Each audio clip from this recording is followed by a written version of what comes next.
In the shadow of the ancient Apache lands, whispers follow Nayeli like ghosts.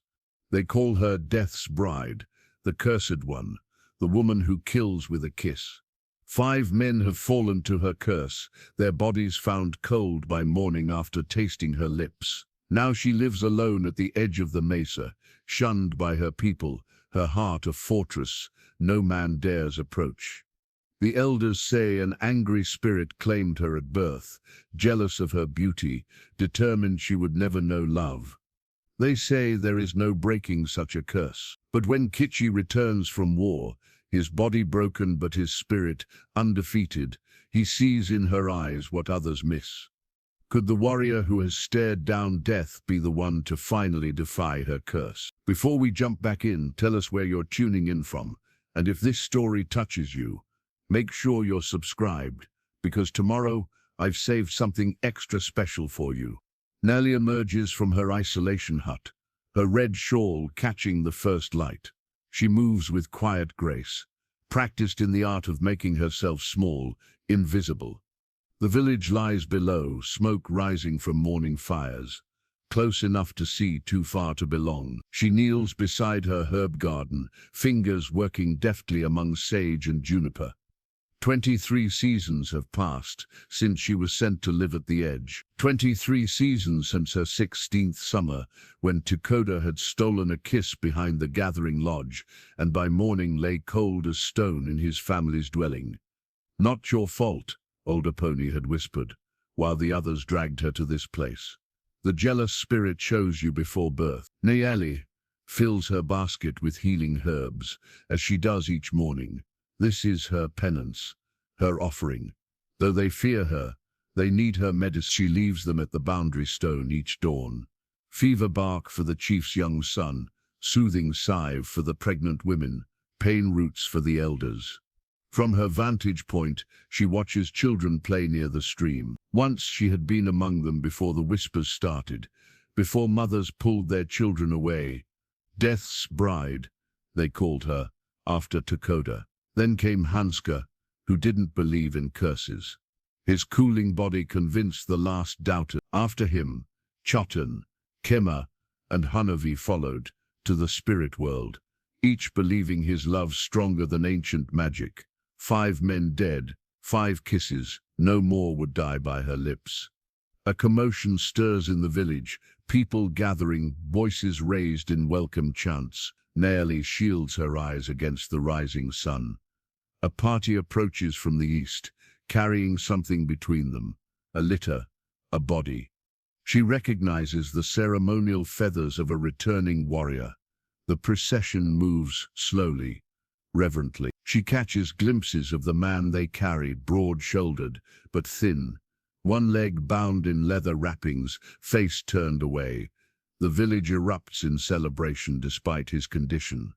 A hero returns. Nayeli feels a tightness in her chest. She remembers a boy from childhood, before her curse manifested, Kichi, always the strongest, the fastest. The boy who once shared his water with her during a long ceremonial dance when no one was looking. Could this broken warrior be him? Elder Aponi separates from the crowd, her ancient form moving with surprising speed toward the boundary stone. She is the only one who still speaks to Nayeli, who treats her as human rather than curse. "He has returned," Aponi calls, keeping the respectful distance.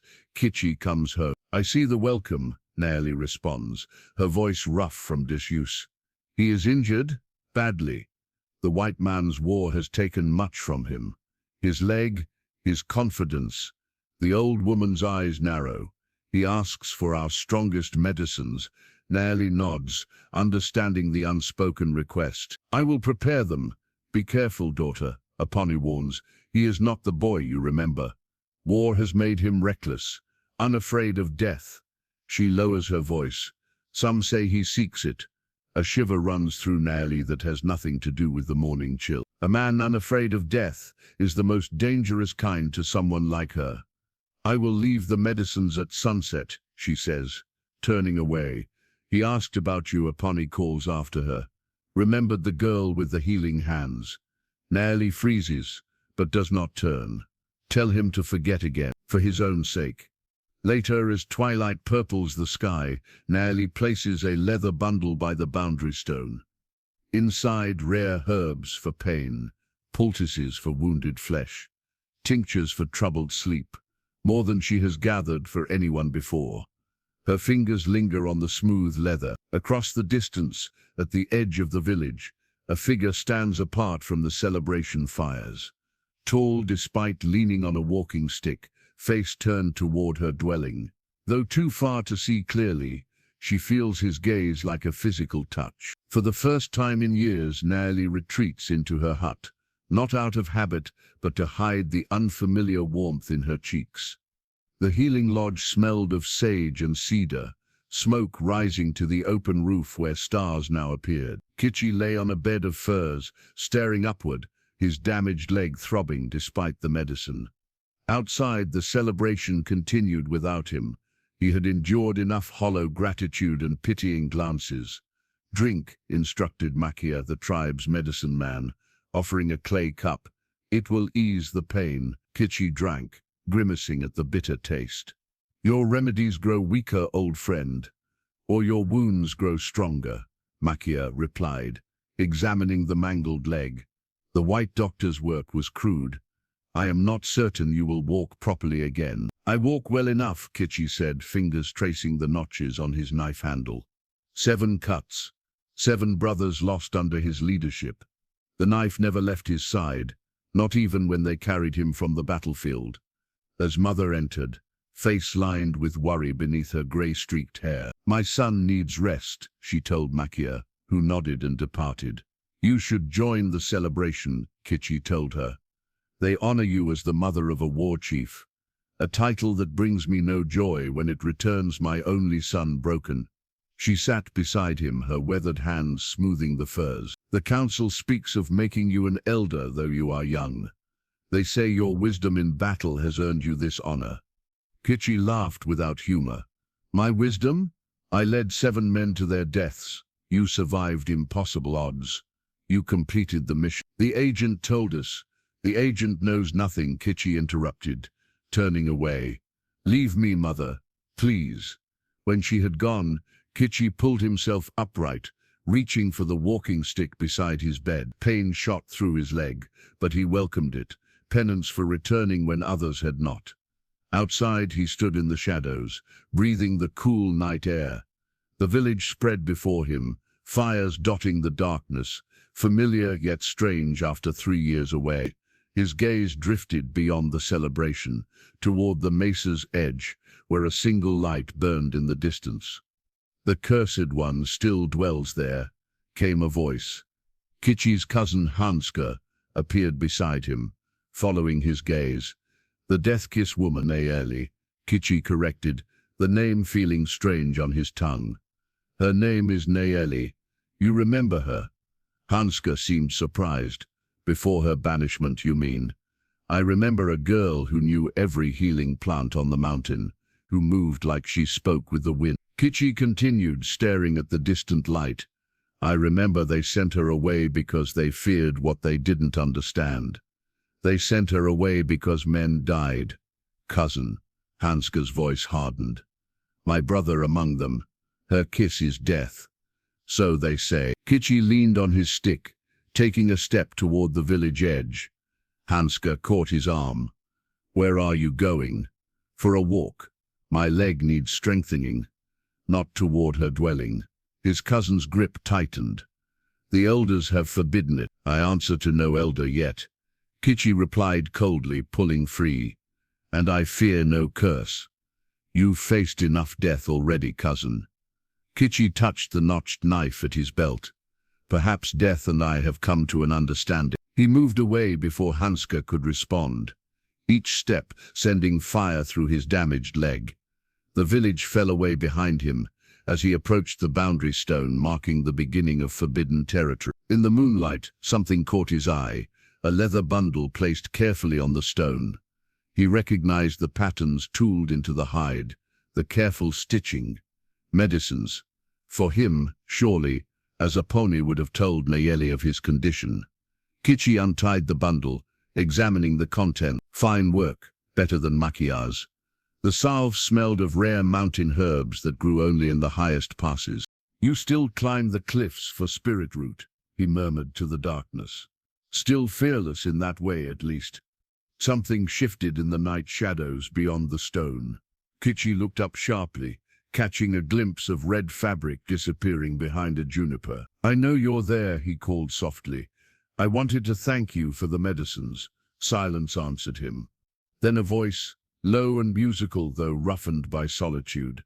They won't help if you're foolish enough to cross the boundary. Is that concern for my welfare? Kichi smiled slightly. Or fear for my life? Both mean the same with me. The voice came from deeper in the shadows now. Retreating. Nayali, he called, taking a step past the boundary stone. Don't you remember me? A longer silence. He thought she had gone until her reply floated back. Barely audible. I remember everyone who died because of me. Morning mist clung to the ground as Kichi made his way toward the Silver Creek.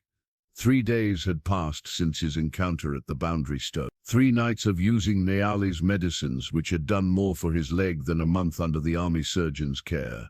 The path grew steeper. Sweat beaded on his forehead despite the cool air. His walking stick sank into soft earth with each labored step. The damaged muscles in his thigh trembled with effort, but he pressed onward. He had marched for days with a bullet in his shoulder during the Apache Scout campaign. This pain was nothing. He had chosen this direction carefully, away from the village's watchful eyes, but toward where Nayali gathered her herbs, according to old Aponi's reluctant information. Not that the elder had approved of his interest. Some fates should not be challenged, she had warned, as if he hadn't spent his life challenging fate. The creek appeared through the trees, water catching early sunlight like scattered silver coins. Kichi paused, listening. Soft splashing downstream revealed he was not alone. He moved quietly despite his injury, an instinct from years of scouting. Through the branches, he saw her kneeling at the water's edge, red shawl folded neatly on a rock, hair falling loose down her back. Nayeli filled a clay jar, then sprinkled something from her palm into the water, an offering perhaps. Kichi stepped forward, his walking stick cracking a fallen branch. Nayeli spun around, startled. Recognitions flashed across her face, followed immediately by alarm. She snatched up her shawl, clutching it before her like a shield. You shouldn't be here, she said, voice low but steady. Yet here I stand. Kichi remained where he was, giving her space. Your medicines work well. I wanted to thank you properly. You've said your thanks. Now go. Her eyes darted past him, checking for witnesses. No one followed me, he assured her. I'm not so careless. Approaching me at all is careless enough. She began gathering her items, movements quick but precise. Or do you not believe the stories? I believe in looking beyond stories to find truth. Kichi took a careful step closer. 5 men have died. This is fact. But facts without understanding are dangerous. Understanding won't revive the dead. She backed away, maintaining distance.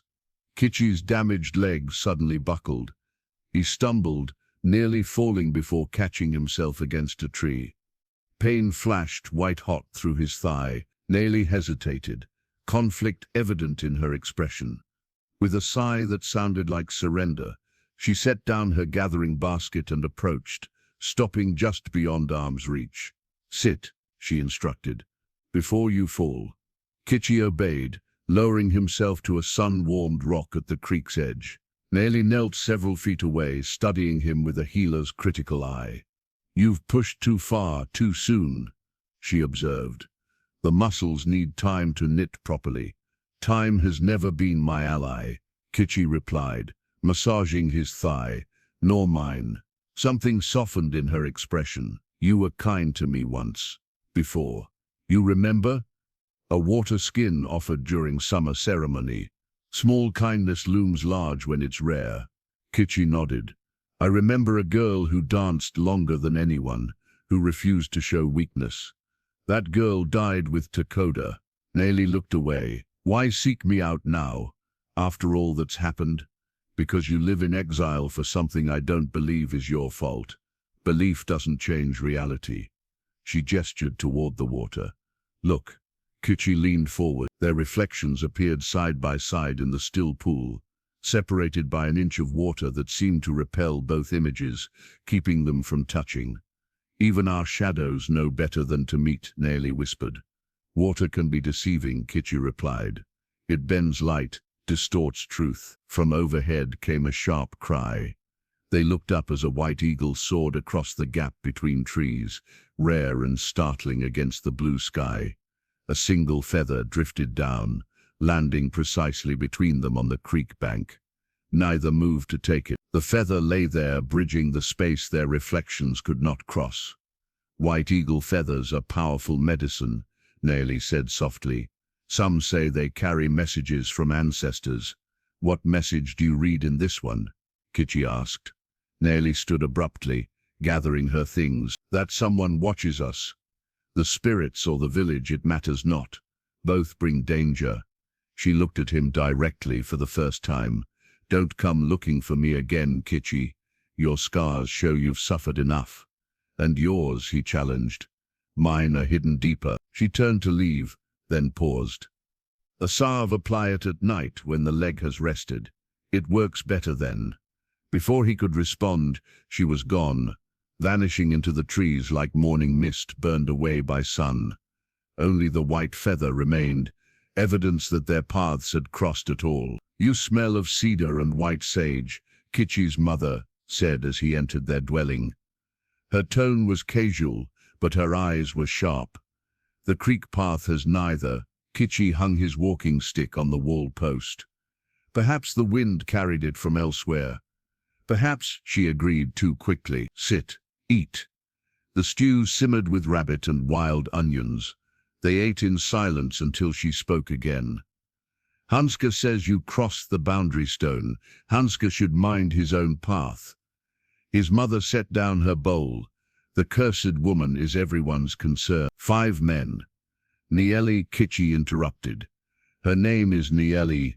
Names have power, she whispered, glancing toward the doorway as if others might be listening. Speaking hers draws her attention. Good. Kichi met his mother's gaze. Her attention brought me better healing than Makia's. The hide covering the entrance rattled as it was pushed aside. Chief Elder Helaku entered, followed by Makia and 2 tribal council members. Their expressions were grave. We would speak with the war chief, Helaku announced formally. Kichi's mother rose immediately. I will gather more firewood. Stay, Kichi told her, but she was already slipping past the elders, avoiding their eyes. Helaku lowered himself to a sitting position across from Kichi, his ancient joints creaking. Word travels quickly in small places and grows larger with each telling, Kichi replied. Sometimes truth needs no embellishment. Helaku gestured to Makia. Tell him. The medicine man stepped forward. Takoda was first, young, strong. He boasted of stealing a kiss from the girl. By morning his skin was blue, his eyes frozen open in terror. I know the stories, Hanska's brother followed. Makia continued as if Kichi hadn't spoken. He left flowers at her dwelling. 3 days later, they found him. Then Chetan, who claimed no superstition could stop true feeling, dead within hours of touching her lips. Perhaps they were ill, Kichi suggested, or ate something poisonous. Kembe was my son, said one of the council members, voice tight with old grief. He believed as you do, that coincidence explained the others. He returned from her dwelling, stumbling, gasping that her kiss burned like fire in his veins. Helaku leaned forward. The last was Hunovi, 5 summers ago, the strongest hunter among us. He wagered his life against the curse. The old man's eyes hardened. He lost. Silence filled the dwelling. Outside, normal village sounds continued. Children laughing, women calling to one another, men working with tools. Life that went on despite the shadows of the past. 5 deaths, Helaku said finally. 5 witnesses to the curse's power. Yet you seek her out. I seek understanding, Kichi replied. A warrior doesn't fear what he doesn't comprehend. He studies it. Study from a distance, Makia advised. Or join those 5 in the spirit world. A cleansing ritual is needed, Helaku declared. Tomorrow at dawn. To remove her influence. Kichi laughed without humor. I crossed a creek, Elder. I didn't pledge my soul. The creek where she performs her magic, Makia countered. Where she speaks to dark spirits. I saw a woman collecting herbs and water, Kichi said evenly. If that's magic, then every healer practices it. You were a respected war chief, Helaku said, disapproval heavy in his voice. Now you return and immediately challenge our most sacred boundaries, because they make no sense, Kichi replied. We send our most gifted healer to live alone on the mesa, then secretly use her medicines when convenient. The elders exchanged glances. You've used her remedies, Makia asked, voice rising. Kichi gestured to his leg. Walk better now, don't I? Enough. Helaku stood with effort. Dawn, the cleansing circle. Be there or consider yourself under the same shadow as the death-kiss woman. After they left, Kichi limped to the entrance of the dwelling. Something swung there that hadn't been present before, an owl's claw, darkened with ceremonial smoke, hanging from a leather thong. A death ward, came a voice. Old Apache stood nearby, watching him.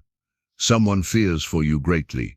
Or fears me, Kichi removed the claw, turning it in his fingers. Perhaps both. Apache stepped closer, speaking softly. Not all in the village believe as the elders do. Some remember how Nayeli was before. Some question. Do you question, Elder? Apache's ancient eyes revealed nothing. I remember a child born under unusual stars. I remember a jealous spirit that sought beauty and innocence. I remember a mother who died in childbirth, unable to protect her daughter. You speak in riddles. The truth often sounds that way when it's been buried too long. She gestured toward the mesa. If you seek her again, and I see in your eyes, you will go carefully. Not all dangers come from a woman's kiss. The elders' power, once established, defends itself fiercely. Apache shuffled away, then turned back. The white eagle feather. Did she take it? Kichi started. How did you? Dawn, Apache interrupted. The cleansing circle. Be there. Some battles must be fought from within. The cleansing ceremony had been elaborate, sacred smoke, purification chants, spirit calling.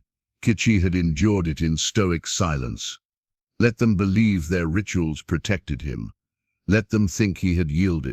Now 6 days later, he sat on a flat stone at the edge of Nayeli's territory, waiting. The sun hung low, painting the landscape amber. In his hands he held his father's ceremonial pipe, its soapstone bowl carved with eagles and mountain symbols. A slight movement caught his eye. Nayeli approaching cautiously, red shawl pulled tight around her shoulders, despite the warm evening. You shouldn't be here, she called, stopping 20 paces away. So you've said before. Kichi remained seated, holding up the pipe. I bring no romantic intentions, only respect and a request. What request could possibly be worth risking your life? Her voice carried a mixture of frustration and concern. Healing, he replied simply. My leg worsens. Makia's remedies bring more pain than relief. And you think I'll help after the elders perform their cleansing ritual on you? A bitter smile crossed her face. Yes, I heard about that. News reaches even outcasts eventually. I submitted to their ceremony. I never said I believed in it. Nayeli studied him, conflict evident in her expression. Finally she sighed. Wait here, she seceded into her dwelling and returned carrying a leather bag. Keeping her distance, she settled on a rock opposite him. Show me the wound, she instructed. Kichi unwrapped the hide bindings around his thigh, revealing puckered scar tissue and inflamed flesh. Nayeli inhaled sharply. Infection spreads beneath the skin, she observed. Makia should have seen this. Perhaps he did, Kichi said quietly. Their eyes met in brief understanding. Naomi opened her bag, removing jars and pouches. "I cannot touch you," she said. "You must apply these yourself, following my instructions exactly." She mixed herbs with rendered fat, creating a pungent salve. Then she poured a tea into a clay cup, setting both on the stone between them. The salve draws poison. The tea brings sleep and dulls pain. She pointed to his leg. "Clean the wound first with this." She set down a third container. "Water with purifying herbs. Then apply the salve thickly. Drink the tea after." Kitchi followed her instructions, wincing as he cleaned the festering wound. When he applied the salve, a cooling sensation immediately penetrated the angry flesh. "You have a gift," he said, rewrapping his leg. "Why would the spirits curse someone with such healing hands?" "Perhaps to ensure I heal from a distance," she replied wryly. They fell into silence as evening shadows lengthened. Kitchi sipped the bitter tea, feeling its warmth spread through him. "Tell me about the war," Naomi said suddenly. "If we are to meet for your healing, we might as well speak." Kitchi's hand moved automatically to the notched knife at his belt. "Why would you want to hear of death and suffering?" "Because it shaped you," she answered, "as my curse shaped me." So he told her of joining the army's Apache scouts, tracking renegade bands, the bitter irony of using native skills against native people, of commanding men who trusted him completely, of the ambush that destroyed his leg and killed his entire unit. 7 men, he finished, brothers in all but blood. I alone survived. "Is that why you don't fear my curse?" Naomi asked softly. "Because you feel you should have died with them?" Kitchi looked away. "Perhaps. Your death won't restore their lives, Kitchi. Nor will your isolation bring back the 5 who died here," he countered. Twilight deepened around them. Stars appeared overhead, ancestors watching their forbidden conversation. "Same time tomorrow?" Kitchi asked, gathering his things. Naomi hesitated, then nodded. "The infection needs regular treatment. But you must be careful. Come only after sunset. Leave before anyone wakes." "I still move like a scout when needed. And I still know which herbs induce sleep," she replied. "I could prepare something for the elder who watches your dwelling at night." Kitchi raised an eyebrow. "You've been observing the village, just as they observe me." She gestured toward a distant ridge, where a figure occasionally appeared. "They post guards, always watching, never approaching. What do they fear you'll do?" "Return," she said simply. "Bring my curse among them."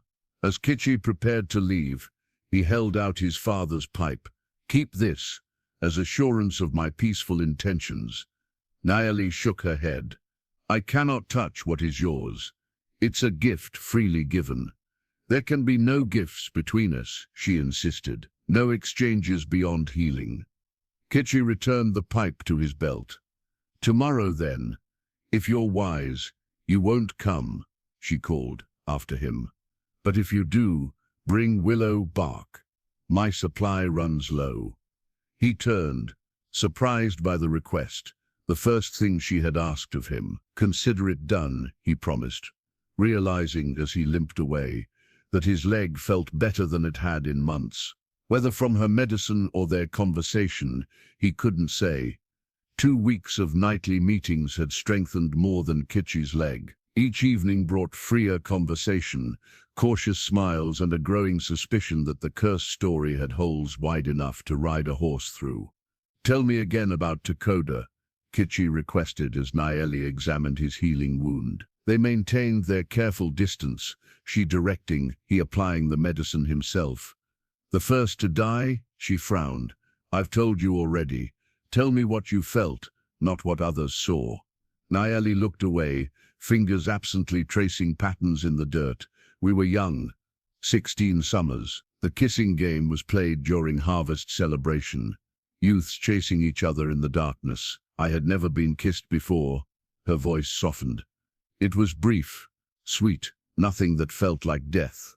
And after, he walked me back to the celebration. Seemed well. By morning they found him cold in his family's dwelling." Her eyes clouded. The elders came for me immediately. They knew, somehow. And the others, each approached me in secret over the years. Each was found dead after being with me. She shrugged. 5 men, 5 deaths. The pattern is clear. Kichi shook his head. Something isn't right. I've been researching our tribal histories. You've been asking questions. Nayeli corrected. Dangerous questions. Elder Aponi has been helpful. Nayeli's head snapped up. Aponi spoke with you about me. Not directly. Kichi shifted, leaning forward. She showed me her memory basket. The sacred record. Nayeli whispered. No one sees that.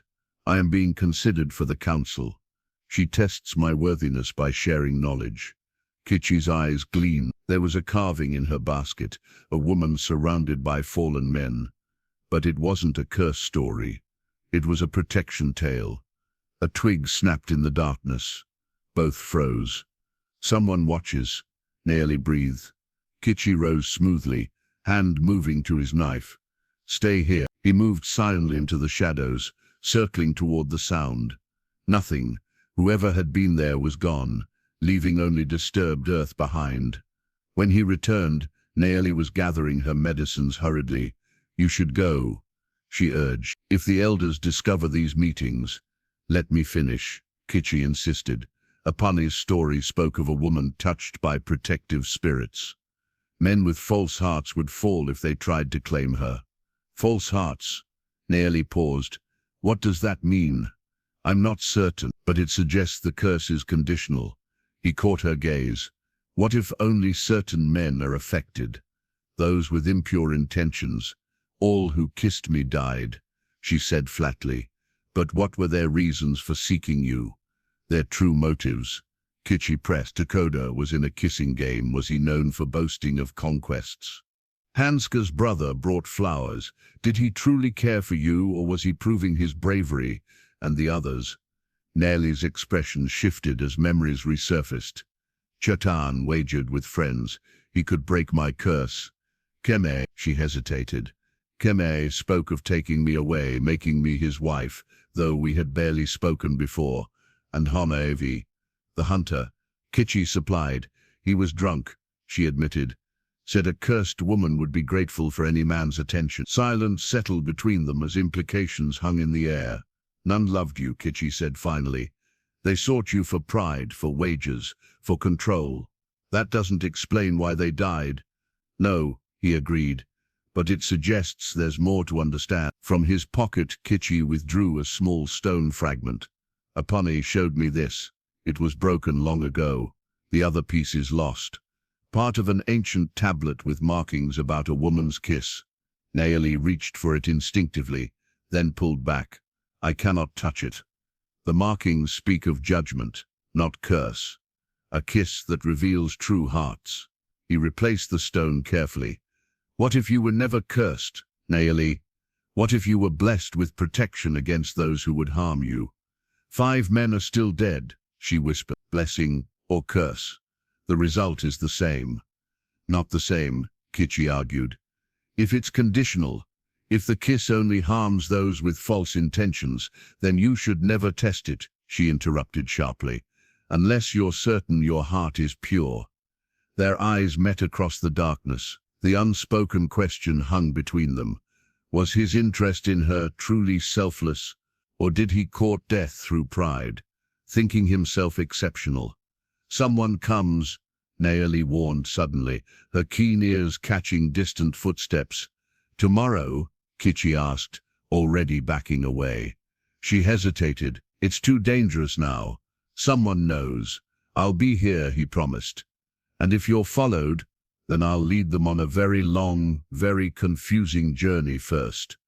A ghost of a smile crossed her face, the first real smile he'd seen. It transformed her, revealing the woman she might have been without years of isolation.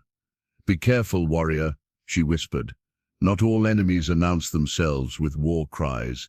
Dawn painted the sky blood red as tribal guardians escorted Kichi to the council lodge. No explanations, just stern faces and a pre-dawn summons.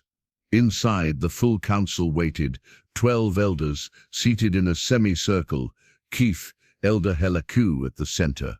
Before them lay 3 eagle feathers, arranged in descending size.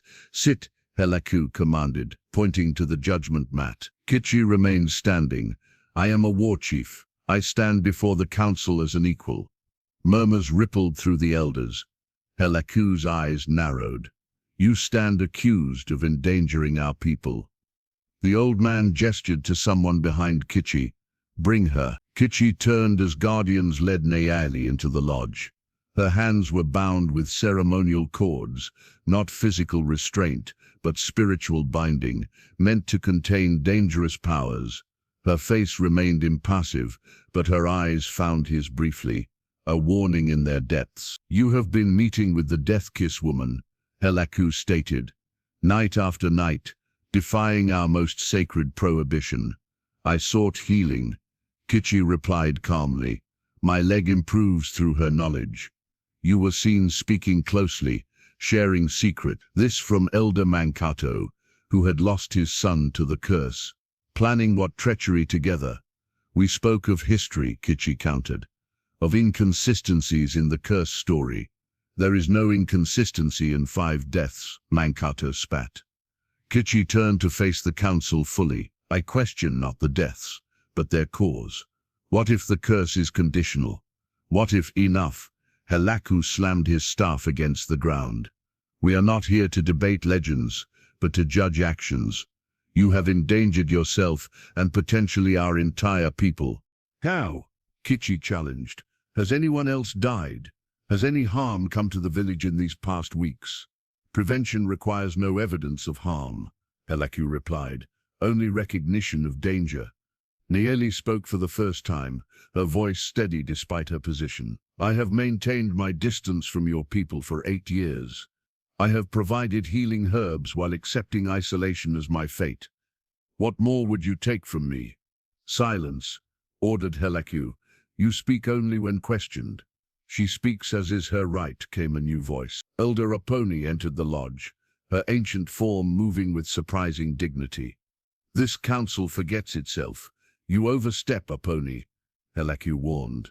"I remember steps you have forgotten," she replied sharply, "including those of justice." She approached Nayeli, removing a small knife from her belt. Before anyone could protest, she cut the ceremonial binding cords. "These are for those who have committed crimes," Aponi declared. "What crime has she committed beyond existing?" "She conspires with a tribal leader," Mankato accused. "She works her influence on him." "I have watched their meetings," Aponi replied. "They maintain proper distance. They seek understanding, not corruption." A shocked silence fell. Kichi stared at the old woman. "You were the one watching." "Someone must witness truth to speak it later," she answered cryptically. Helaku's face darkened with anger. "You too defy council wisdom?" "I uphold older wisdom," Aponi countered. Before fear corrupted memory. She moved to stand between Nayeli and Kichi, facing the council. "I have carried our history longer than any here. I remember what was done to this child's mother." Nayeli inhaled sharply. "My mother?" "Silence." Helaku stood, trembling with rage. "That matter was settled before her birth." "Nothing was settled," Aponi replied. "Only buried, like the other half of the stone tablet." Murmurs erupted among the council members. Kichi caught Nayeli's confused gaze. "What about my mother?" Nayeli demanded. "She was blamed for deaths she did not cause," Aponi said, eyes fixed on Helaku. "As you have been." "Lies," Helaku hissed. "Dangerous lies from a mind grown feeble." "Then explain why only certain men die," Aponi challenged. "Why others can speak with her safely. Why I can touch her without harm." She demonstrated by placing a gnarled hand on Nayeli's arm. The council erupted in gasps and exclamations. "Enough!" Helaku's voice cut through the chaos. "We stray from judgment." He pointed to the 3 feathers. "The council must decide. Banishment beyond tribal lands, or restrictions that prevent further meetings, or..." He hesitated. Permanent separation. You would kill a war chief, Kichi asked quietly. The curse would kill you soon enough, Mankato responded. There will be no judgment today, Apani declared. Not until all truth is known. You have no authority to, Heleku began. I invoke the witness right, Apani interrupted. As eldest bloodkeeper, I demand 7 days to present evidence of injustice. Silence fell. The witness right was ancient and rarely invoked, but no elder could deny it without breaking sacred law. 7 days, Heleku finally conceded, voice cold. But they must separate until judgment. Kichi confined to the warrior lodge, the cursed woman to her dwelling.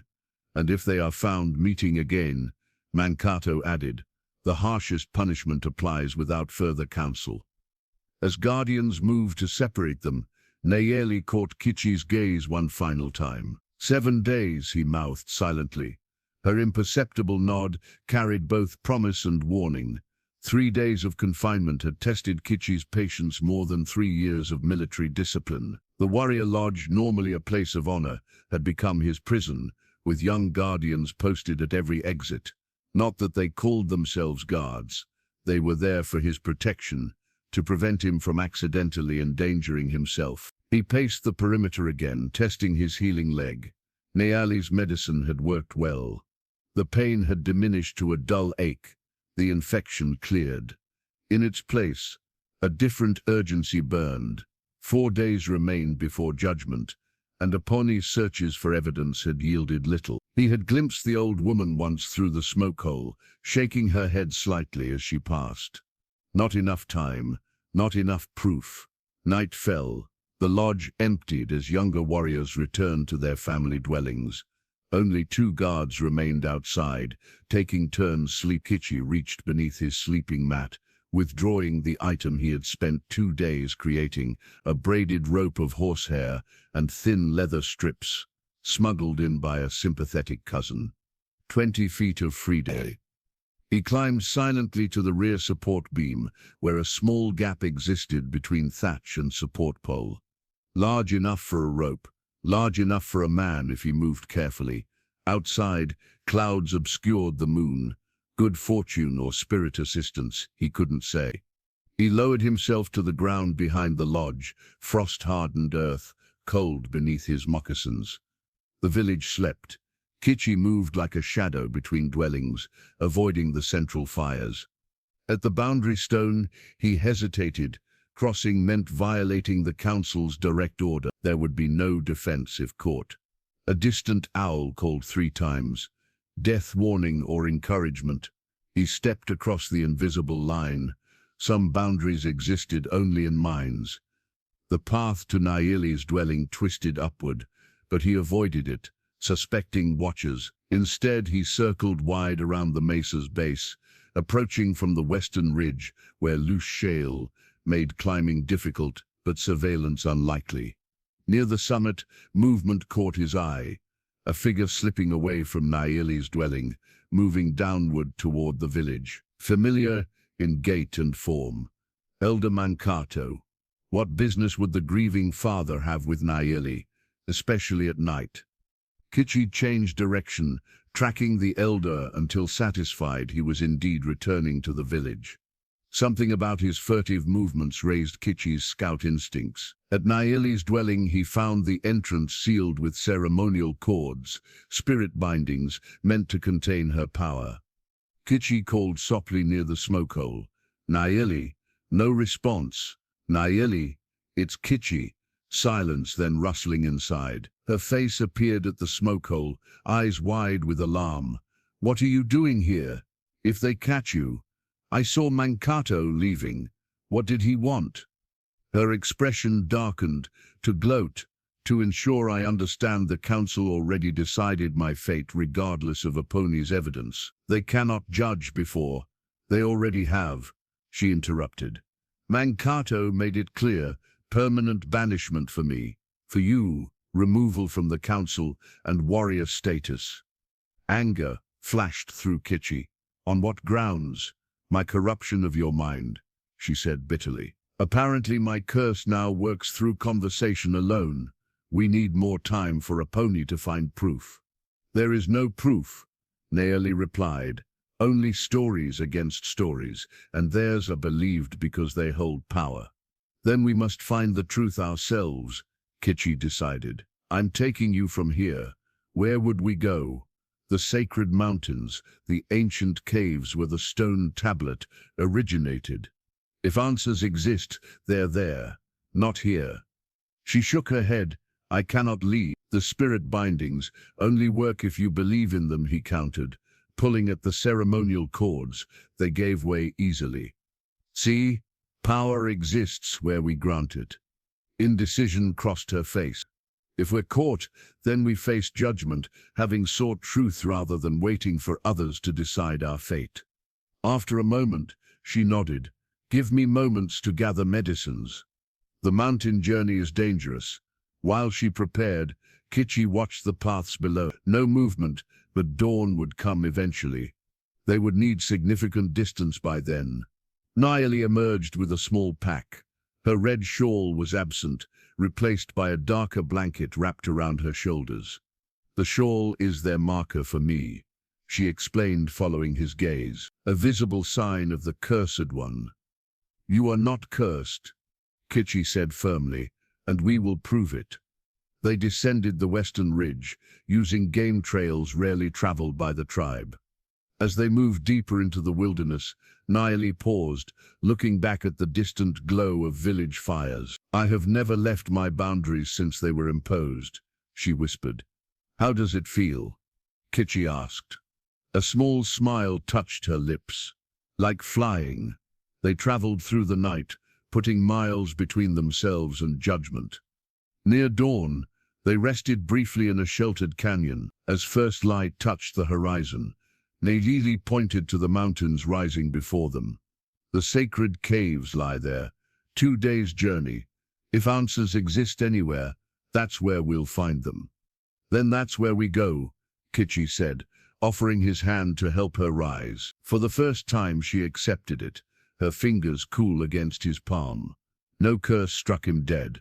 No spirit punished their touch, only the warmth of connection and the shared determination to uncover truth long buried.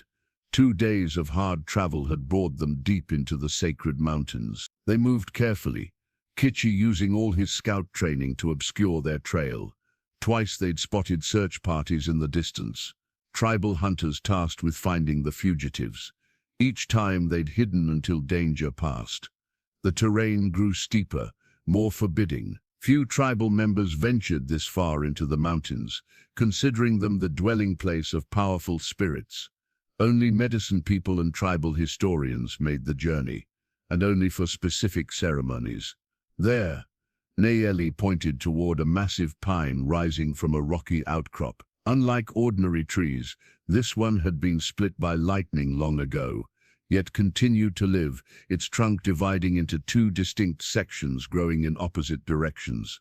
The entrance lies beneath. As they approached, Kichi noted ancient carvings in the exposed roots, protection symbols and warning signs. Are you certain about this? He asked. Nayeli nodded. Apache brought me here once, when I was young. Before, she didn't finish the sentence. Before the curse, before exile. She said, if I ever needed truth, I should seek it here. The cave entrance was narrow, hidden behind fallen rocks. They squeezed through, emerging into darkness that gave way to soft, phosphorescent light as their eyes adjusted. The walls glowed faintly with mineral deposits, illuminating a chamber larger than the tribal council lodge. The ancestors' memory, Nayeli whispered, pointing to the walls. Kichi stared in wonder. Every surface was covered with paintings, elaborate scenes depicting tribal history, hunting parties, ceremonies, battles, great migrations. And in one section, a series of images that made his heart quicken. A woman surrounded by fallen men, just as Apache had described from her memory basket. They moved closer. The paintings told a story, a beautiful woman with stars around her head, men approaching with outstretched hands.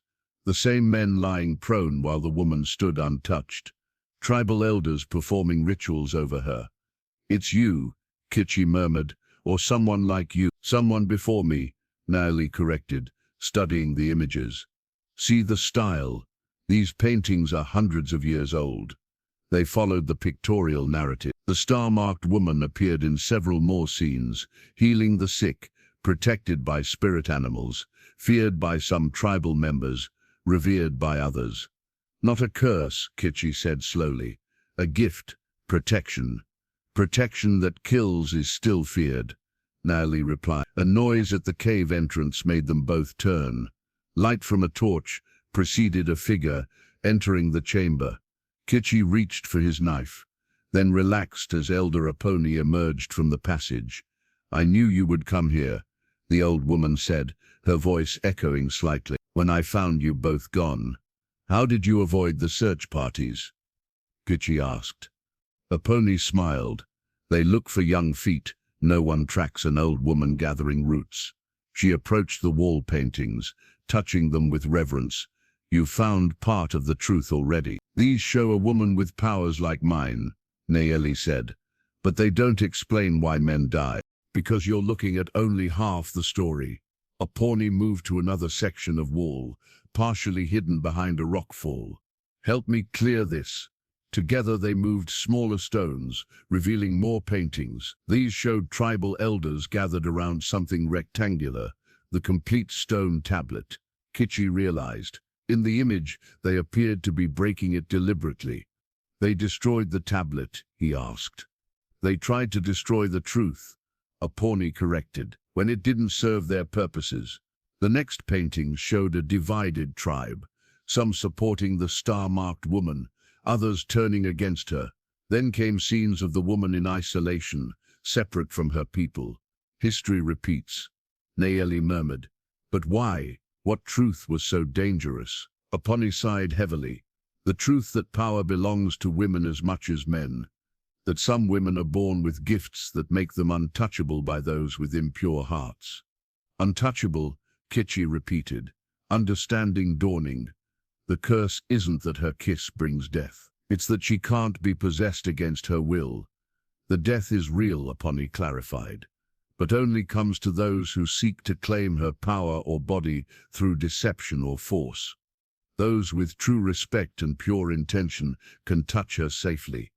My mother, Naeli said suddenly. You said she was blamed for death she didn't cause. Was she like me? She was, Apache confirmed, as was her mother before her.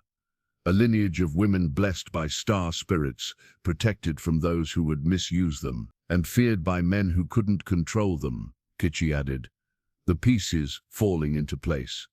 Not all men, Apache corrected, looking pointedly at him.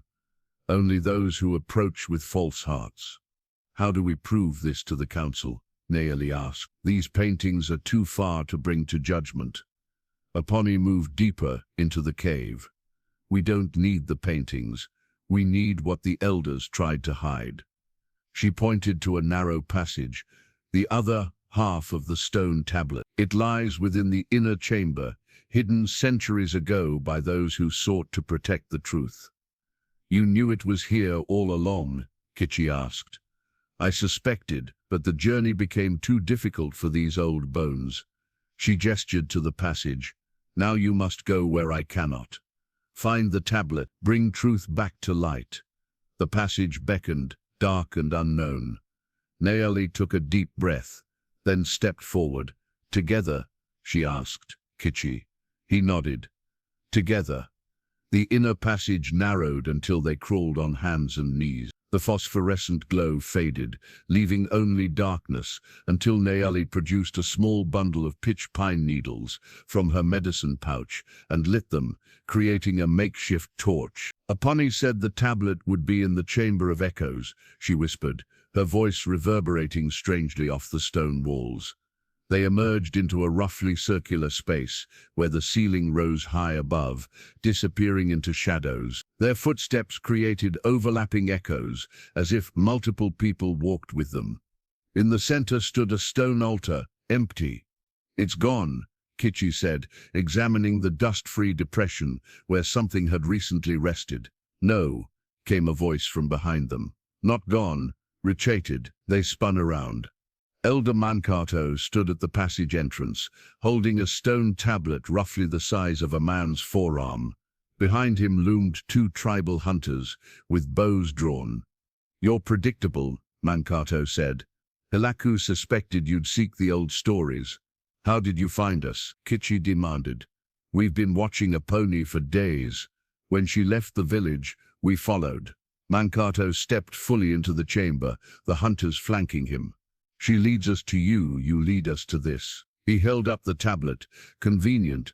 That belongs to the tribe's history," Nayeli said. "Not to you alone." "Some history deserves burial," Mankato replied coldly. "Some truths are dangerous, like the truth that the women of Nayeli's line were never cursed," Kichi challenged.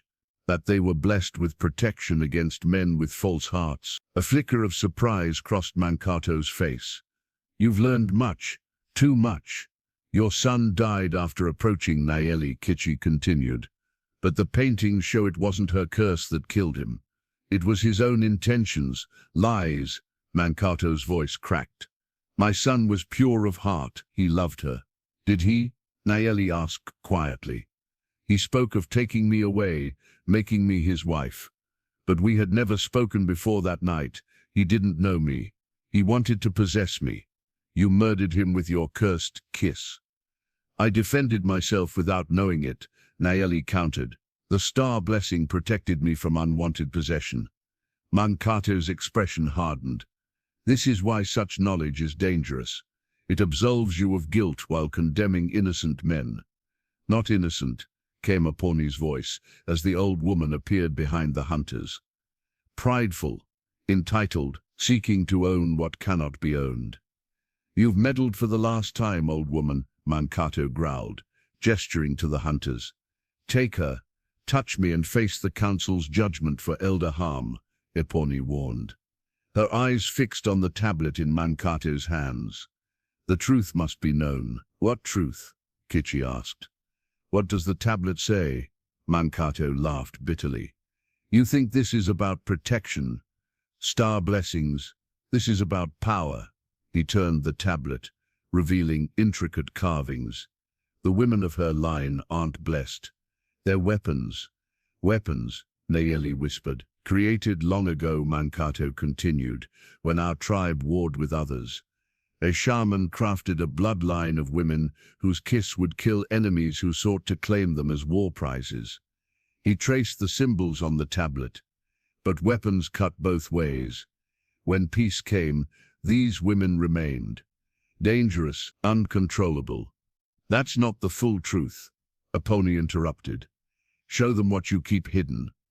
From a pouch at his belt, Mankato withdrew a twisted bundle of dried herbs and feathers, bound with red thread. The original curse-making bundle, Aponi identified, passed down through generations of elders. "My grandfather was chief when Nayeli was born," Mankato said. "He performed the binding ritual with this, as his father did for her mother. It doesn't create the power, only focuses it." "Focuses it how?" Kichi demanded. "To protect the women," Apache said. "To protect the tribe," Mankato corrected simultaneously. The contradiction hung in the air between them. "The bundle ensures the power works only through a kiss," Apache explained. "Without it, any touch could trigger death. The ritual was meant as mercy, or control," Kichi suggested, "limiting when and how the power manifests, making it predictable." Understanding dawned in Nayeli's eyes. "So I'm not cursed at all. I was born with this power in my bloodline, and the elders performed a ritual to contain it. 2 kisses. Only?" She looked to Aponi. "Is this true?" The old woman nodded. "The power runs in your blood, as it did in your mother's. The ritual ensures it has limited expression. Then the true curse is on the men," Kichi realized. "Those who approach with false hearts. Not on Nayeli at all." "A distinction without difference," Mankato snapped. "Men still die. Only those who seek to claim her against her will," Aponi countered. "A man of true heart could kiss her safely." Mankato scoffed. "Theoretical. No one has survived to prove it." Because no one has loved her truly, Kichi said quietly. They sought her as trophy, as conquest, as proof of bravery, never as equal. Nayeli turned to him, eyes wide with sudden understanding. You knew this somehow. You suspected all along. I suspected you were blamed for something beyond your control, he replied. The rest I pieced together from fragments, from watching you. Enough, Mankato interrupted. The council has already decided. You've both violated judgment conditions. There will be no 7-day grace now. He gestured to the hunters. Bind them. We return to the village for final sentencing. The journey back to the village was tense and silent, bound with ceremonial cords. Kichi and Nayeli walked ahead of their captors. Elder Mankato followed, with 2 hunters, the precious tablet secured in his satchel. Apache had been permitted to walk, unbound, due to her age and status, though under constant watch. They camped for the night, in a sheltered ravine. The hunters took turns standing guard while Mankato slept with the tablet beside him. Kichi tested his bindings, discreetly tight, but not impossible to escape if opportunity arose. Across the small fire, he caught Nayeli's eye, nodding almost imperceptibly. Stay ready. Apache requested permission to perform evening prayers, which Mankato granted with reluctance. The old woman settled nearby, softly chanting traditional songs that carried through the night air. Her weathered hands moved in ritual patterns, occasionally reaching into her medicine pouch for herbs to cast into the fire. Stop that, Mankato ordered, when the flames briefly flared green. No spirit calling, only cleansing prayers, Apache replied mildly. For safe journey. As night deepened, one hunter dozed at his post. The other stared fixedly into the darkness, alert but distracted. Apache shuffled closer to Kichi and Nayeli, her movements slow and deliberate, as if merely seeking warmth from the fire. When we return, she whispered, barely audible above the crackling flames, the council will act quickly. They fear truth more than lies. The tablet proves our case, Kichi whispered back. Mankato has the tablet, Apache reminded him, and controls its interpretation. Then what hope do we have? Nayeli asked. A mysterious smile crossed the elder's face. Hope comes in many forms. She patted her medicine pouch, as do tablets. Kichi's eyes widened in understanding. You switched them? Not yet, Apache murmured. But soon. I prepared a false tablet years ago, waiting for this moment. The true one must reach the full council. How? Nayeli asked. My apprentice awaits in the foothills. When we pass tomorrow, I will create a distraction. The exchange will happen then. She glanced at their bindings. Be prepared to act when the moment comes. What of the curse bundle? Kichi asked. Mankato still carries the original ritual objects. Those matter less than the knowledge they represent, Apache replied. Kimi hesitated, looking to Apache, who gave an almost imperceptible nod. The young woman vanished back over the ridge. Foolish to send her ahead, Apache commented mildly. Now she carries only your version to the council. The only version that matters, Mankato replied. Apache stumbled suddenly, crying out in pain. She fell to her knees, her medicine pouch spilling onto the path. Various herbs, feathers and small bundles scattered across the ground. Clumsy old woman, Mankato muttered, as the hunters moved to help her. Gather her things quickly. In the confusion, Kichi shifted closer to Nayeli. Be ready, he whispered. From above came a piercing whistle, 3 short notes followed by one long. Instantly, Kimi reappeared on the ridge. No longer alone. 6 young tribal members stood with her, all wearing bone whistles around their necks. What is this? Mankato demanded. The truth circle, Apache said, no longer appearing frail as she rose steadily to her feet. Young ones who question old lies. The hunters raised their bows, but arrows from above pinned their quivers to the ground, with precision shots. More whistles sounded from different directions as additional tribal members appeared, surrounding them. You conspire against the council? Mankato asked incredulously. We preserve true history, Apache corrected. Kimi, the satchel. Moving with practiced speed, Kimi descended to the path and approached Mankato. Elder, the tablet for safekeeping, she requested formally. Stay back, Mankato warned, clutching his satchel. Two young warriors dropped from the ridge, landing behind him. The tablet, Elder, one repeated. It belongs to all the people, not select elders. Outnumbered, Mankato surrendered the satchel, his face dark with fury.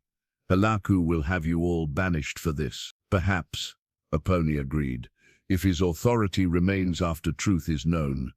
Kimi cut Kichi and Nayali's bindings while the others secured the hunters and Mankato. From her own pouch, she produced a stone tablet identical to the one in Mankato's satchel. The false one, grandmother, she said, handing it to Apache. As you instructed years ago. Apache took both tablets, examining them side by side. To untrained eyes, they appeared identical, but she nodded in satisfaction. The true history returns to our people today. You cannot do this, Mankato protested. The tribe will fracture. It already has, Kichi countered, rubbing his wrists where the cords had cut into them. Between those who preserve truth and those who bury it, Nayeli approached Apache, looking at the tablets with wonder. All this time, the old woman confirmed, waiting for someone brave enough to challenge tradition, someone like a war chief, who fears no curse. What now? Kichi asked. Kimi blew her whistle again, two long notes that echoed through the hills. Now we return together. The village must witness truth's arrival. They continued toward the village. Roles reversed. Mankato and the hunters walked bound between the Truth Circle members, while Kichi and Nayeli walked freely alongside Apache, who carried both tablets openly. As they crested the final hill overlooking the village, they saw a crowd gathered at the boundary stones. Word had spread rapidly through Kimi's network of whistle-bearers. The entire tribe waits, Kimi observed. As they should, Apache replied. Some truths require all ears to hear, all eyes to witness. Nayeli hesitated at the boundary she had not crossed in 8 years except as a captive. I never thought to return this way, nor I, Kichi admitted, gesturing to his leg. Broken yet standing. Sometimes broken things, when healed, become stronger than before, Apache observed, looking meaningfully at them both. Kimi raised her whistle to her lips, sounding a long, clear note that carried across the valley, the traditional call announcing important arrivals. The crowd at the boundary stones parted, forming an aisle that led directly to the council lodge, where the elders waited. They fear what comes, Nayeli noted, seeing the mixture of uncertainty and anticipation on the villagers' faces. As they should, Kichi replied. Truth after long deception is like sudden light after darkness, painful yet necessary. Apache stepped forward. Come, children.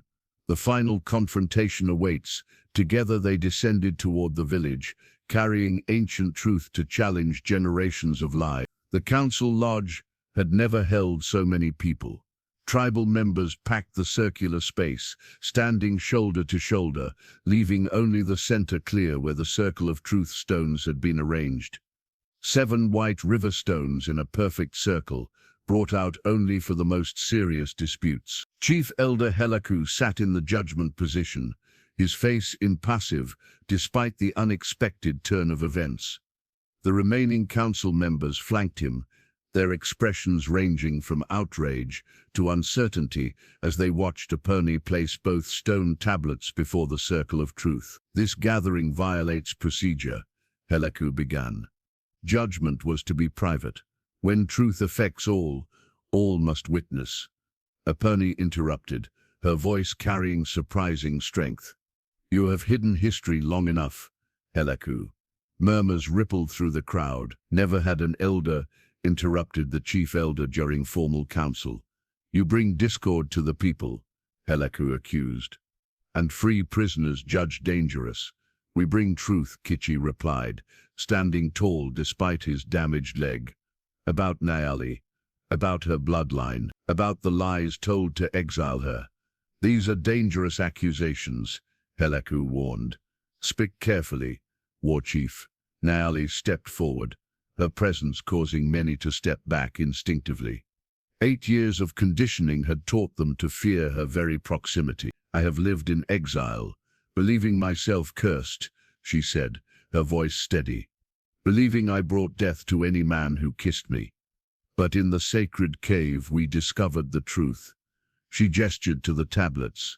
My bloodline carries a gift of protection, not a curse. The women of my line cannot be claimed against their will. Those who approach with false hearts, with intent to possess or control, face death. Those with pure intentions face no harm. Shocked whispers spread through the gathering. Helaku raised his hand for silence. Fascinating stories, he said dismissively. Yet 5 men lie dead. Would you call that protection? A gift? I would call it justice, Kichi responded. Each man who died sought to claim her for impure reasons, to win wages, to boast of bravery, to possess her beauty without knowing her heart. You speak of what you cannot know. Elder Mankato shouted from where he stood, still bound.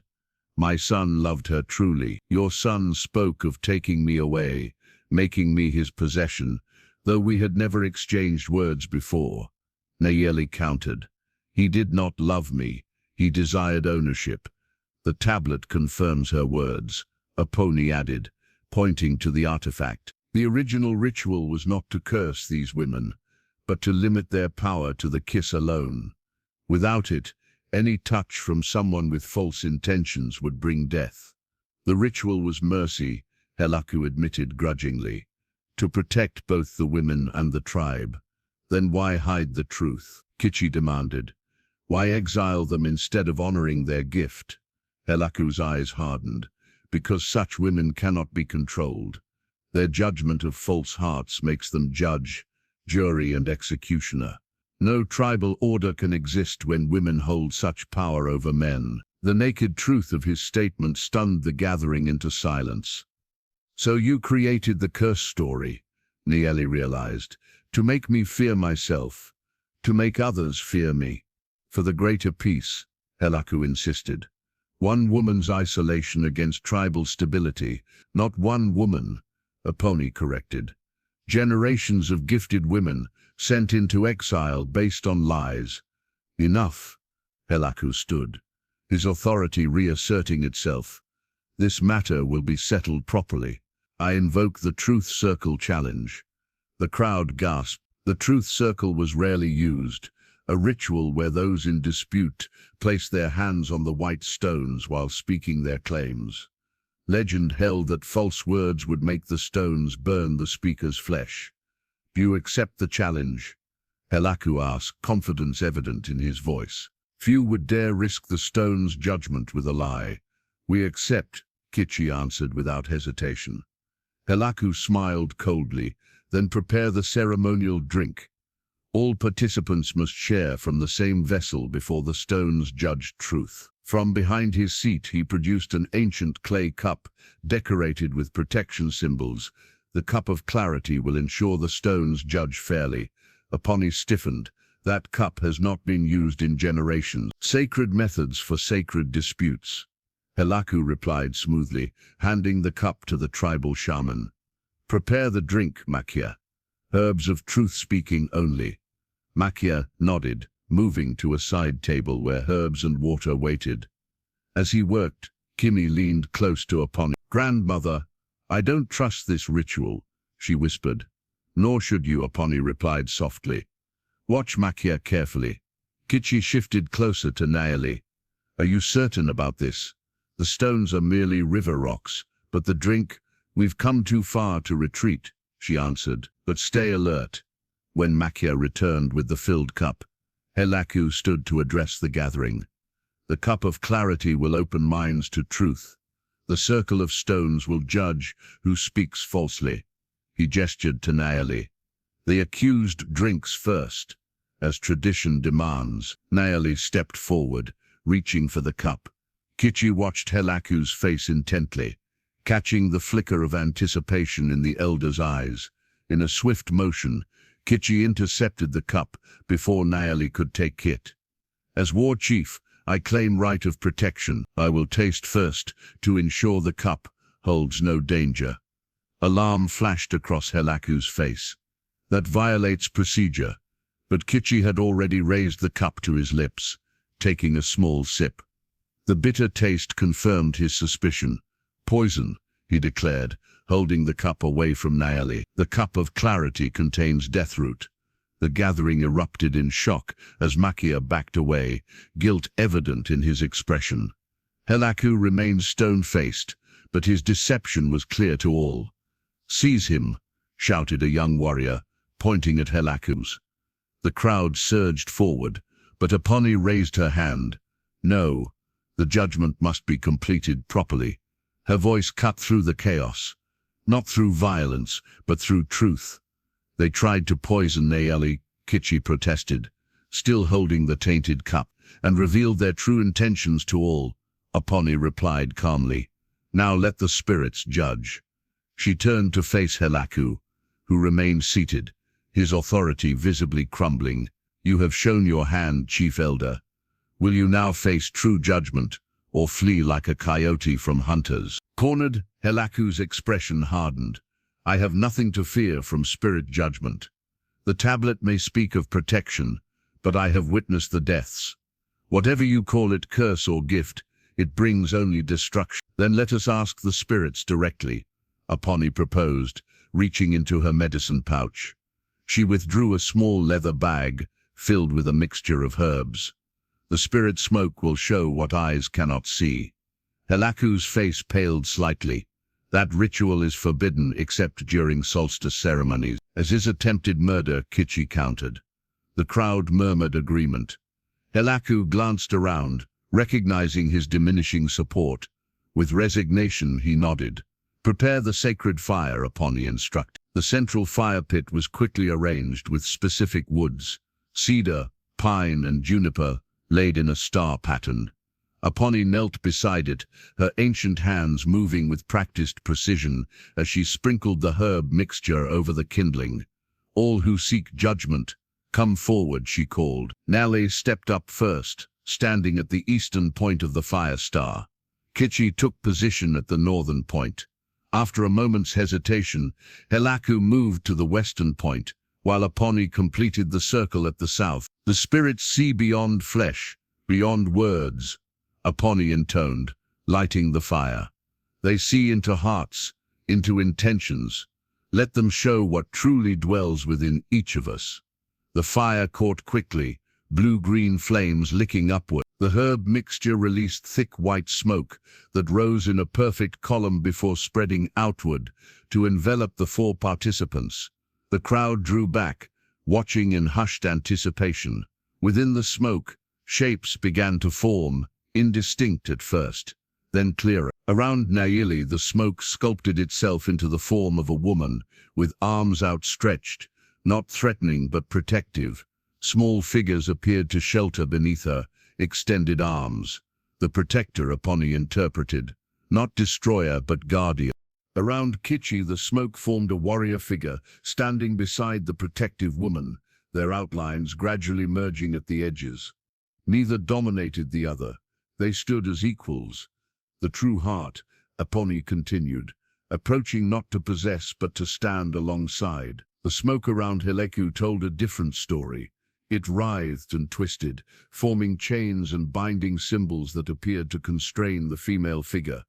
"The controller," Aponi declared, "seeking to bind what must remain free." Helaku stepped back, trying to escape the revealing smoke, but it followed him, the shapes becoming more pronounced.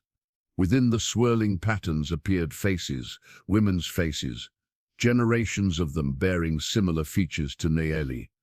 "Your ancestors," Aponi told Nayeli, "the lineage of protected women, watching, judging." The smoke thickened around Helaku, who began coughing violently. He fell to his knees, struggling for breath. "Stop this," he gasped. "Witchcraft, truthcraft," Aponi corrected. "The spirits show what it. You sought to bind the power of these women, to turn their gift into shame. The smoke reveals your generations of deception. Nelly moved toward Heleku, and the protective smoke figure moved with her. The crowd gasped, expecting her to harm the elder, but instead she stopped, just beyond arm's reach. "I could let you suffer," she said quietly. "After 8 years of exile, after watching you attempt to poison me, but that would only prove your lies about my destructive natures." She reached toward him, not touching but directing the smoke with her gesture. It cleared around his face, allowing him to breathe again. "I choose healing over vengeance," she declared, "as I have always done." Heleku looked up at her, defeat in his eyes. "What do you want?" "The truth acknowledged," Kichi answered for her. "Publicly, before all the tribe." The chief elder slowly rose to his feet, understanding his position was untenable. "And if I refuse, then the spirit smoke will remain," Aponi said, "showing all who look upon you what truly resides in your heart." The smoke continued to reveal chains and constraints around Heleku, while around Nayeli it showed only protection and life. The visual evidence was undeniable. "Very well," Heleku conceded bitterly. "I acknowledge that the women of her line carry a protective gift, not a destructive curse." The deaths were, he hesitated. The words difficult, justice against those with false intentions, not random malice. "And her exile," Kichi pressed. "Unnecessary," Heleku admitted, "based on fear of her power, not danger to the tribe." The admission sent ripples of shock through the gathering, generations of belief challenged in a single moment. "The star-blessed women will be honored, not feared," Aponi declared, casting more herbs onto the fire. The smoke shifted, spreading throughout the lodge, touching each tribal member briefly before dissipating. "Let all remember this day when truth returned to our people." As the smoke cleared, Nayeli turned to Kichi, their eyes meeting across the sacred fire. The smoke between them formed a bridge, connecting rather than separating. "It's over," she whispered. "No," he replied softly.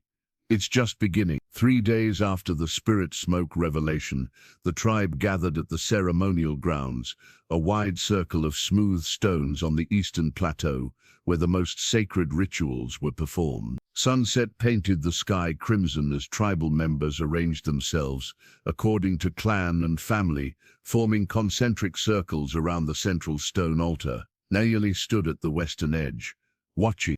Though officially welcomed back to the tribe, she remained apart, uncertain of her place after 8 years of exile. Many still regarded her with caution, old fears not easily dispelled. "They will learn," came upon his voice, as the elder appeared beside her. "Change comes slowly, like water wearing down stone." "Some stones never change," Nayeli replied, noting the distance several families maintained from her position. "Then we must be the river," Aponi said with a hint of mischief. From her medicine pouch, she withdrew an object, wrapped in soft deer hide. "It's time you received your birthright." Nayeli unwrapped the bundle. Inside lay a crystal the size of a plum, perfectly clear, except for what appeared to be starlight, trapped within its depths. "What is this?" she asked, transfixed by its beauty. "The starlight crystal, carried by the women of your line for generations before the deception began. Heleku's grandfather took it when your grandmother was sent into exile, liberated it from the elders' private treasures years ago, waiting for this moment." "It's beautiful," Nayeli whispered. "But what does it do?" "It remembers," Aponi answered cryptically. "And tonight, it will help unbind what should never have been bound." At the center of the ceremonial grounds, Kichi supervised the arrangement of special woods for the sacred fire. Despite having been vindicated, he'd surrendered his position on the council, choosing instead to work directly with the people to heal the tribe's division. "The wood is arranged," he announced as Nayeli approached with Aponi. His eyes widened at the crystal in her hands. "Is that her birthright?" Aponi confirmed. "And essential for tonight's ritual." As darkness fell, stars appeared overhead, brilliant pinpoints in the clear mountain sky. Aponi called the tribe to attention, her voice carrying across the hushed gathering. For generations, we have bound the power of our star-blessed women, limiting their gift to protection through a kiss alone. Tonight, we unbind what was wrongfully constrained. Murmurs spread through the crowd. Elaku, no longer chief elder, but still respected for his age, stepped forward. Is this wise? The binding was meant as protection for all. It was meant as control, Aponi corrected firmly. The star-blessed need no constraint. Their hearts guide their power better than our fear ever could. She gestured to Nayeli. Place the crystal upon the altar. Nayeli did so. In the growing darkness, the crystal seemed to awaken, the trapped starlight within pulsing gently. Now we must complete the circle, Aponi continued. The one of true heart must stand with the star-blessed. All eyes turned to Kichi. He stepped forward without hesitation, taking position across the altar from Nayeli. The ritual requires 4 elements, Aponi explained. Truth spoken aloud, intention declared without reservation, the crystal to receive and transform, and, she paused, the kiss that has been feared for generations. A shocked silence fell over the gathering. Even those who had accepted the new understanding of Nayeli's gift still feared its deadly potential. The kiss brings death even to one of true heart, Aponi acknowledged the unspoken fear. Then we will know the power cannot be fully unbound. But if it brings life and healing instead, we will witness the true nature of the star blessing. Kichi met Nayeli's eyes across the altar. I have faced death before, he said quietly. I do not fear it now. But I fear causing it, she replied, her voice barely audible. Seek your truth, Aponi instructed them both, that the spirits may witness. Kichi straightened, his voice clear and strong. I stand here not to possess or control, but to honor. I seek not ownership but partnership. My heart approaches yours as equal, asking only what you freely give. The crystal pulsed brighter with his words. Nayeli took a deep breath. I have lived in fear of my own power, believing myself cursed to bring only death. Tonight I reclaim my true nature. As protector, as healer, I choose to trust not just in you, but in myself. The crystal's light intensified, starlight patterns swirling within its depth. Now declare your intention, Aponi directed. I intend to love you, Kichi said simply. Not despite your power, but including it. All that you are I honor. I intend to trust you, Nayeli responded. To believe that true feeling transcends ancient warnings, to embrace rather than fear my own nature. The crystal now shone brightly enough to illuminate their faces in the darkness. Aponi nodded in satisfaction. The elements are aligned. Now comes the moment of truth, the kiss that will either confirm the power's protective nature or prove it cannot be fully unbound. The tribe collectively held its breath. Many expected Kichi to hesitate, to show some fear in this final moment. Instead, he smiled at Nayeli with absolute confidence. Ready? He asked softly. She nodded, tears glistening in her eyes. Together they leaned across the altar, the crystal's light between them. Their lips met. The crystal erupted in brilliant light, shooting starlight patterns across the ceremonial grounds. The light engulfed them both, so bright that the watching tribe shielded their eyes. When the radiance faded seconds later, Kichi still stood, very much alive, more than alive. The lingering stiffness in his wounded leg had vanished. He stood straight and strong, as he had before the war. It is done, Aponi announced the astonished gathering. The binding is broken. The star blessing returns to its true form, protection with discernment, not death without distinction. Nayeli touched her lips in wonder, then reached for Kichi's hand across the altar. Their fingers intertwined as the crystal between them continued to pulse with gentle starlight. I feel different, she whispered, whole, as if something locked away has finally been freed. Not just the power, Kichi replied, but you yourself. Spring brought renewal to the Apache lands. Wildflowers carpeted the hills. Trees budded with fresh green, and the village hummed with activity. 4 months had passed since the curse-breaking ritual, and with each day, old fears faded further into memory. At the center of the village, where once only the chief and medicine people could dwell, stood a remarkable new structure. Unlike traditional Apache dwellings, this one had been grown rather than built. Young trees carefully bent and woven while living, their branches interlacing to form walls and ceiling. Roots remained firmly in the ground, drawing nourishment from the earth. Leaves provided a canopy that filtered sunlight into dappled patterns on the floor below. It was called the living dwelling, and it belonged to Nayeli and Kichi.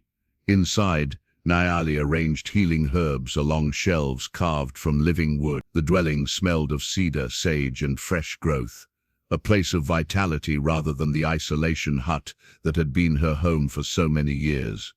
"The mothers bring their children now," she told Kichi as he entered, carrying fresh water from the stream, "not just for healing herbs but to hear stories.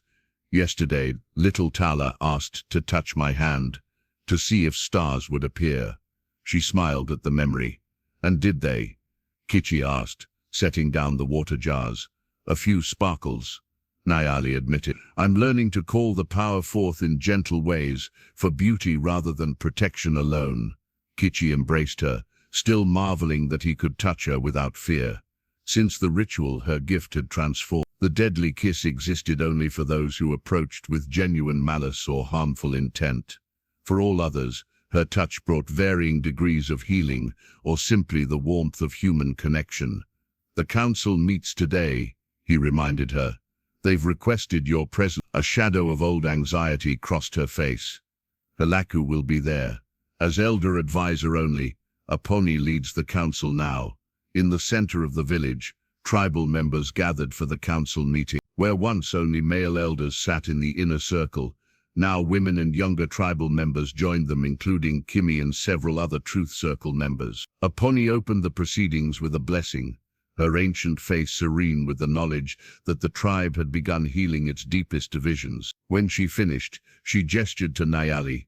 "Our star-blessed healer brings a proposal for the council's consideration." Nayeli stepped forward, her red shawl, once a mark of shame, now worn as a symbol of her heritage, bright in the morning sun. "For generations the women of my line lived in fear and isolation," she began. "Now that truth has been restored, I propose we establish a new tradition, a school for healing and protection, where those with gifts may learn without fear." Murmurs of interest spread through the gathering. Even Halaku, seated among the elders though no longer leading them, nodded thoughtfully. "Who would teach in this school?" asked one council member. "I would begin," Nay answered, "with Elder Apache sharing her wisdom, but we would seek knowledge from all sources, our own traditions and those of neighboring peoples." "And who would attend?" another questioned. "Any who show healing aptitude," she replied, "but especially those who might carry star blessing in their blood." However faintly, this caused a stir. Since the ritual, 3 young tribal girls had shown faint signs of the gift, subtle starlight appearing around their hands when they focused on healing injuries. "We spent generations hiding the star blessing," Nayeli continued, "fearing it, constraining it. Now we have the opportunity to honor it properly, to nurture it for the protection and healing of all our people." Apache smiled with approval. "The council will consider this proposal. But first, another matter requires attention." She gestured to Kichi. "Our warrior, who stood for truth when others embraced lies, has declined to rejoin the council, choosing instead to work directly with the people. However, tradition demands he hold a formal position." She turned to the gathering.